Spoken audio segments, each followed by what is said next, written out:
Video में हम IRFC के ऊपर पूरा डिटेल्ड एनालिसिस करेंगे, इसका बिजनेस जानेंगे, इसके स्ट्रेंथ जानेंगे, इसके वीकनेसेस जानेंगे और उसके साथ साथ हम उन कारणों को भी जानेंगे जिसकी वजह से ये कंपनी इतना चीप वैल्यूएशन पे ट्रेड कर रहा है। और आगे बढ़ने से पहले अगर अभी तक आपने हमारा टेलीग्राम चैनल ज्वाइन नहीं किया तो टेलीग्राम चैनल का ज्वाइनिंग लिंक नीचे वीडियो के डिस्क्रिप्शन में है और उसके साथ साथ डिस्क्रिप्शन में डीमैट अकाउंट ओपन करने के बहुत सारे ऑप्शंस हैं, जहां पर कुछ ऑप्शंस में डीमैट अकाउंट बिल्कुल फ्री में भी खुल जाएगा और उसके बदले में आपको बहुत सारे फ्री बेनिफिट्स भी मिल जाएंगे। और उसके साथ साथ हर बार की तरह इस बार भी आपसे रिक्वेस्ट है कि जो भी वीडियोस YouTube में अपलोड होते हैं, क्या वो वीडियो अच्छे हैं या बुरे हैं, उसको YouTube एल्गोरिदम उसके ऊपर मिलने वाले लाइक्स के आधार पर तय करता है। तो इसीलिए जो हम मेहनत करते हैं वीडियो बनाने के लिए, उसके बदले में अगर आप मुझे और मेरी टीम को अप्रिशिएट करना चाहते हैं तो ये जो वीडियो के ऊपर लाइक बटन है, इसको आप प्रेस करके वीडियो को लाइक कर सकते हैं। तो चलिए अभी डिस्कशन को आगे बढ़ाते हैं और सबसे पहले आईआरएफसी का बिजनेस साइकिल क्या है या बिजनेस मॉडल क्या है उसको पहले समझ लेते हैं। तो इस कंपनी का बिजनेस साइकिल शुरू होता है फंड रेजिंग से, जहां पर यह कंपनी इंडियन रेलवेज के लिए फंड रेज करता है, क्योंकि यह कंपनी इंडियन रेलवेज का डेडिकेटेड बोरोइंग आर्म है। यानी अगर इंडियन रेलवेज को कोई भी पैसा रेज करना है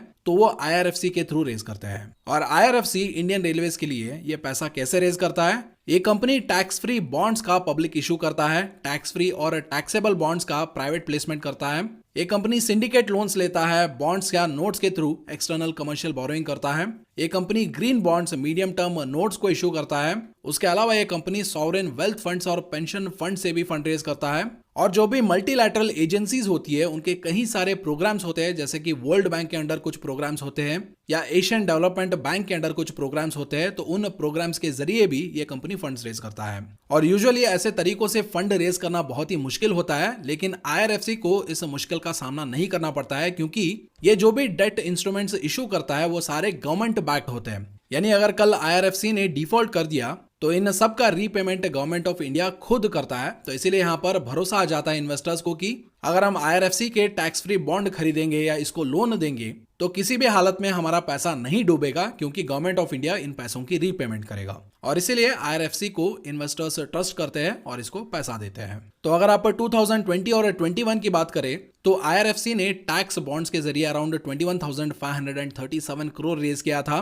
एक्सटर्नल कमर्शियल बोरोइंग से 29,586 करोड़, रूपी टर्म लोन से इसने अराउंड 52,401 करोड़ रेज किया था और वही 54 ईसी बॉन्ड से इसने अराउंड 842.6 करोड़ रेज किया था। और अभी फंड रेजिंग के बाद नेक्स्ट स्टेप आता है फंड डिप्लॉयमेंट। यानी अभी कंपनी ने जो उधारी लिया है उस उधारी के पैसे को कैसे यूज करेगा और उन पैसों से कैसा ज्यादा पैसा कमाएगा, ताकि जिनसे इन्होंने उधारी लिया है उनको भी इंटरेस्ट पे करे और उसके साथ साथ ये भी प्रॉफिट कमाए। तो ये कंपनी जो भी उधारी लेता है उसमें 98% ऑफ द पैसा ये अपने लीसिंग ऑपरेशंस में लगाता है, जहां पर ये कंपनी रोलिंग स्टॉक एसेट्स को खरीदता है और उसके बाद उसको इंडियन रेलवेज के लिए लीज पे दे देता है। और ये रोलिंग स्टॉक एसेट्स क्या होते हैं? जो भी रेलवे व्हीकल्स होते हैं, चाहे वो इंजन हो, डब्बे हो, कार्गो हो, जो भी मतलब जो रेलवे के मूविंग व्हीकल्स होते हैं उनको रोलिंग स्टॉक एसेट के नाम से रेफर किया जाता है।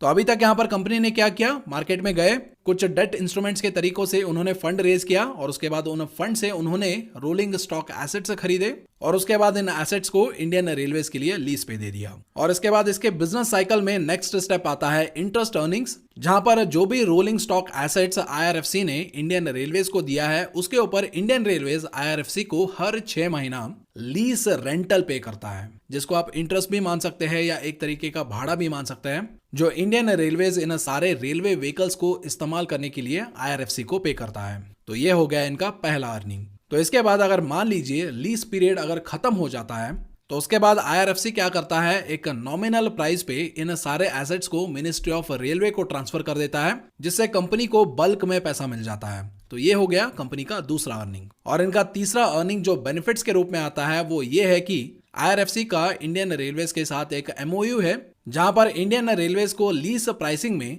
इनका जो प्रिंसिपल रीपेमेंट होता है और इंटरेस्ट रीपेमेंट होता है उन दोनों को भी कंसिडर करना पड़ेगा, जिससे आईआरएफसी पूरी तरीके से सेफ हो जाता है, क्योंकि यहां पर इंटरेस्ट और प्रिंसिपल रीपेमेंट दोनों की रेस्पॉन्सिबिलिटी अभी इंडियन रेलवेज यानी गवर्नमेंट ऑफ इंडिया का हो जाता है। और उसके बाद इस कंपनी को एक अच्छा अर्निंग डिप्रिशिएटिंग एसेट के टैक्स एग्जेम्पशन और बेनिफिट से भी मिलता है, क्योंकि कंपनी जो भी रोलिंग स्टॉक एसेट्स खरीदता है वो सारे डिप्रिशिएटिंग एसेट होते हैं, यानी जितना टाइम बीतता जाएगा उनका वैल्यू भी उतना कम होता जाएगा और डिप्रिशिएटिंग एसेट्स पे आपको टैक्स एग्जेम्पशन मिलता है।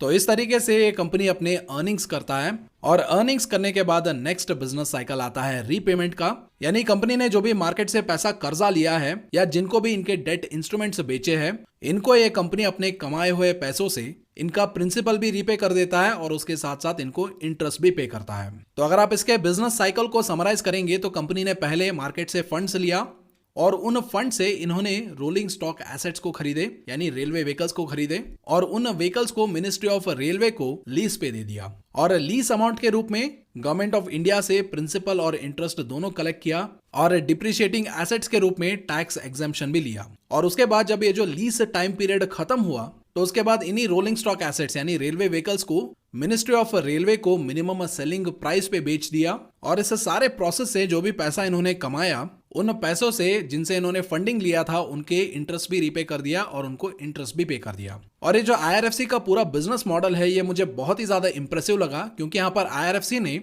इंडियन रेलवेज का जो बिजनेस पावर है उसको लेवरेज करके और अपने जेब से एक पैसा इन्वेस्ट किए बिना अच्छा खासा प्रॉफिट भी कमाया, इंडियन रेलवेज को सस्ते दाम पे रोलिंग स्टॉक एसेट्स भी दिलवाए और उसके साथ साथ जिन्होंने भी इस सारे बिजनेस को फंड किया था उन सारे इन्वेस्टर्स का कैपिटल सेफ्टी भी इंश्योर किया और उसके साथ साथ उनको इंटरेस्ट भी पे किया। यानी IRFC का जो बिजनेस साइकिल है उसमें जिन्होंने भी पार्टिसिपेट किया हर एक को यहाँ पर फायदा हुआ। और इसके अलावा ये कंपनी गवर्नमेंट रेलवे कंपनीज को लोन्स भी देता है और उसके साथ साथ इनके प्रोजेक्ट्स को फंड भी करता है, लेकिन ये बिजनेस बहुत ही छोटा है जहां पर IRFC अपना जो टोटल एसेट अंडर मैनेजमेंट है उसमें मात्र 2% ही इस बिजनेस में डिप्लॉय करता है। तो ये है इस कंपनी का इंप्रेसिव बिजनेस मॉडल, जिसके बदौलत ये कंपनी इंडियन रेलवेज की ग्रोथ, एक्सपेंशन और मॉडर्नाइजेशन सपोर्ट कर रहा है। और इसी स्ट्रॉन्ग बिजनेस मॉडल की वजह से ही ये कंपनी बहुत सारे रेलवे एंटिटीज के लिए ट्रस्टेड लेंडर है, जिसमें Rail Vikas Nigam limited, Konkan railway corporation limited, IRCON, RailTel और भी बहुत सारे ऐसे कंपनीज का नाम शामिल है जिसको IRFC फाइनेंशियली सपोर्ट करता है। तो ये है इस कंपनी का एक डिटेल्ड बिजनेस एनालिसिस। तो चलिए अभी डिस्कशन को आगे बढ़ाते हैं और बात करते हैं इस कंपनी के फंडामेंटल्स के बारे में और उसके साथ साथ उन रीजंस के बारे में भी डिस्कस करते हैं जिसकी वजह से इस कंपनी का वैल्यूएशन इतना ज्यादा कम है।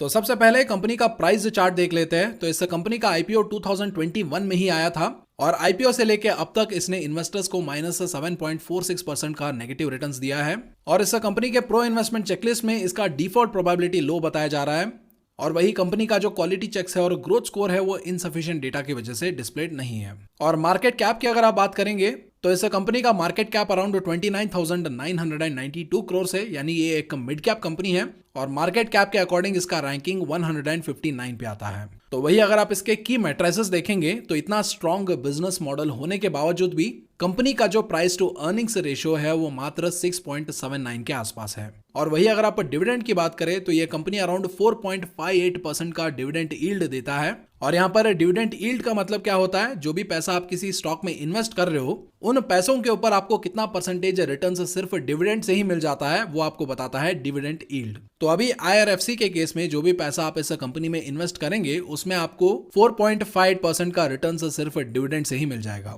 जो आजकल के बहुत सारे बैंक FD से भी थोड़ा ज्यादा है। तो इस कंपनी का जो डिविडेंड यील्ड है वो बहुत ही ज्यादा स्ट्रॉन्ग है। तो चलिए अभी डिस्कशन को आगे बढ़ाते हैं और इस कंपनी के फाइनेंशियल स्टेटमेंट देख लेते हैं, यानी इसका प्रॉफिट एंड लॉस स्टेटमेंट देख लेते हैं। तो यहाँ पर मैंने आपको 2018 से लेके ट्रेलिंग 12 मंथ्स का डेटा डिस्प्ले किया है।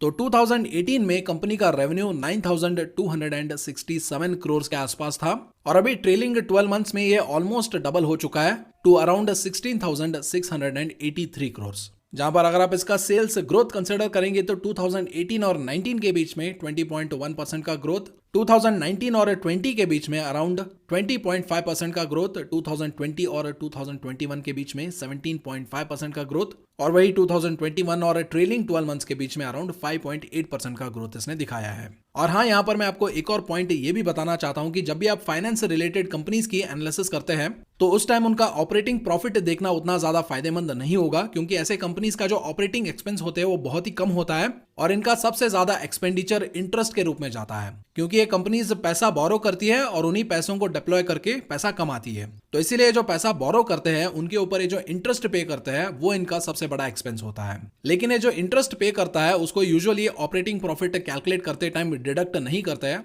तो इसलिए ऐसे कंपनीज के केस में ऑपरेटिंग प्रॉफिट देखना उतना ज्यादा फायदेमंद नहीं होगा और इसलिए आप डायरेक्टली ऐसे कंपनीज के केस में इनके नेट प्रॉफिट देख सकते हैं। फॉर एग्जाम्पल अगर आप देखें तो यहाँ पर कंपनी का जो ऑपरेटिंग एक्सपेंस है वो बहुत ही कम है, जो बहुत केसेस में 100 करोड़ से भी कम है और एक केस में 100 करोड़ के आसपास है। और वही अगर आप इसके इंटरेस्ट एक्सपेंस देखेंगे तो वो हजारों करोड़ों में है, जो कि इसका असली एक्सपेंस होता है। तो ये सारे इंटरेस्ट एक्सपेंस और सारे खर्चे डिडक्ट करने के बाद कंपनी का नेट प्रॉफिट अगर आप देखें तो 2018 में कंपनी का जो नेट प्रॉफिट है वो अराउंड 2055 करोड़ के आसपास था और वही ट्रेलिंग 12 मंथ्स में इसका जो नेट प्रॉफिट है वो मोर देन डबल होके 5026 करोड़ के आसपास है। तो इसका अगर आप नेट प्रॉफिट ग्रोथ देखेंगे तो 2018 और 19 के बीच में 9.7% का ग्रोथ, 2019 और 20 के बीच में स्टैगरिंग 41.6% का ग्रोथ और वही 2020 और 2021 के बीच में भी 38.3% का शानदार नेट प्रॉफिट ग्रोथ और वही 2021 और ट्रेलिंग 12 मंथ्स के बीच में अराउंड 13.8% का नेट प्रॉफिट ग्रोथ इसने दिखाया है। तो यहां पर अगर आप ट्रेलिंग 12 मंथ्स का सेल्स एज अ एक्सेप्शन मानेंगे तो इस कंपनी का जो सेल्स और नेट प्रॉफिट ग्रोथ है दोनों ही बहुत ही शानदार है। और वही अगर आप इस कंपनी के बैलेंस शीट देखेंगे तो कंपनी के बैलेंस शीट में अराउंड 3,86,020 करोड़ का एसेट है, जिसमें से 3,79,137 करोड़ का एसेट इसके लीज एसेट्स में ही डिप्लॉयड है, यानी टोटल एसेट्स में 98.21% लीज एसेट्स में डिप्लॉयड है। और आपको याद होगा जब हम इस कंपनी का बिजनेस डिस्कस कर रहे थे तो उस टाइम मैंने आपको बताया था कि कंपनी अराउंड 98% अपने लीज बिजनेस में इन्वेस्ट करता है और बाकी का जो 2% एसेट अंडर मैनेजमेंट है वो इसका जो लोन बिजनेस है उसमें ये डिप्लॉय करता है। और ये बात मैंने आपको इसलिए बताया है क्योंकि जब भी आप किसी फाइनेंस कंपनी को एनालाइज करते हैं तो उस टाइम जो भी कंपनी क्लेम करता है उसको आप उसके बैलेंस शीट के साथ मैच करके जो वो बता रहे हैं वो कितना सही है उसका आप फैक्ट चेकिंग कर सकते हैं। तो वही अगर आप कंपनी के शेयर होल्डिंग पैटर्न देखेंगे तो 86.36% होल्डिंग प्रमोटर्स के पास है, mutual funds around 2.62% stake hold करती है,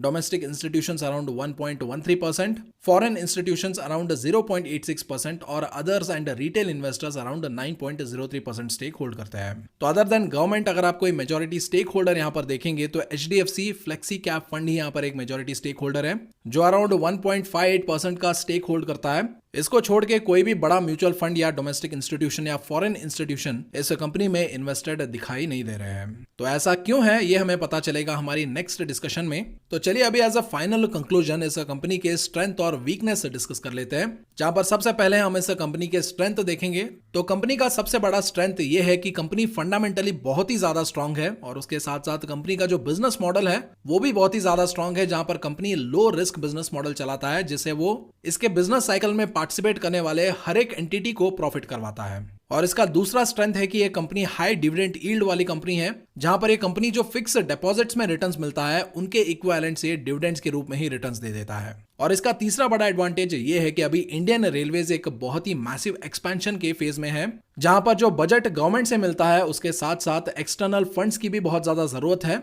जिससे IRFC जैसे कंपनीज की रेस्पॉन्सिबिलिटीज और काम ज्यादा हो सकता है, जिससे IRFC का जो लॉन्ग टर्म ग्रोथ है वो भी इंश्योर्ड हो जाता है। यानी जब तक रेलवेज इंडिया में ग्रो कर रहा है और इस ग्रोथ के लिए उनको फंड्स की जरूरत है तब तक IRFC का ग्रोथ भी इंश्योर्ड रह सकता है। तो अभी स्ट्रेंथ के बाद चलिए अभी बात करते हैं इस कंपनी के वीकनेस के बारे में। और इस कंपनी में मात्र सिर्फ एक ही वीकनेस है और वो है लॉस ऑफ ट्रस्ट, क्योंकि बड़े इन्वेस्टर्स ऐसे स्टॉक में इन्वेस्ट करने से इसीलिए डरते हैं क्योंकि पहला तो है इस कंपनी का जो 100% रेवेन्यू है वो इंडियन रेलवे से आता है और ऐसे केस में अगर कोई भी गवर्नमेंट पॉलिसी चेंज होता है जो रेलवे बजट के रिलेटेड होता है तो वो एक बहुत बड़ा रिस्क इस कंपनी के फ्यूचर के लिए पोज कर सकता है। और आजकल हर महीना कोई नया पॉलिसी आता है with respect to privatisation of government assets and government companies. तो ऐसे केस में एज ए इन्वेस्टर आप ही सोच के देखिए कि क्या आप ऐसे कंपनीज में पैसा इन्वेस्ट करके 10-15 साल भूल सकते हैं। करंट सर्कमस्टांसेस में तो मेरा आंसर नो ही रहेगा, लेकिन आपका आंसर क्या है उसको कमेंट सेक्शन में लिखिए।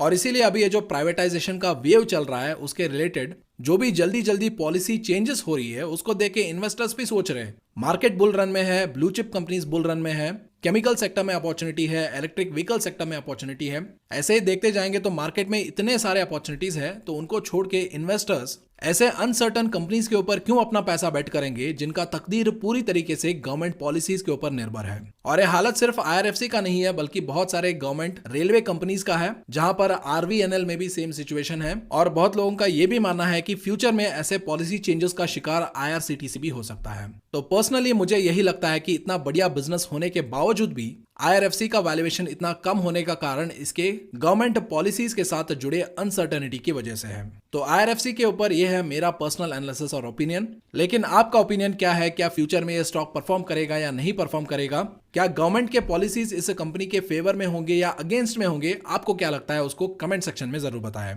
और उसके साथ साथ बहुत सारे स्पेशल स्टॉक के एनालिसिस हमारे कम्युनिटी टैब में भी शेयर किया जाता है। तो अगर आप हमारे कम्युनिटी ज्वाइन करना चाहते हैं तो ये जो सब्सक्राइब बटन के बगल में ज्वाइन बटन है उसके ऊपर क्लिक करके आप हमारे कम्युनिटी ज्वाइन कर सकते हैं। तो आई होप आज की वीडियो से आपने कुछ ना कुछ जरूर सीखा होगा। अगर आपने कुछ सीखा है तो मेक श्योर आप इसको दूसरों को भी सिखाएं और दूसरों की भी मदद करने की कोशिश करें।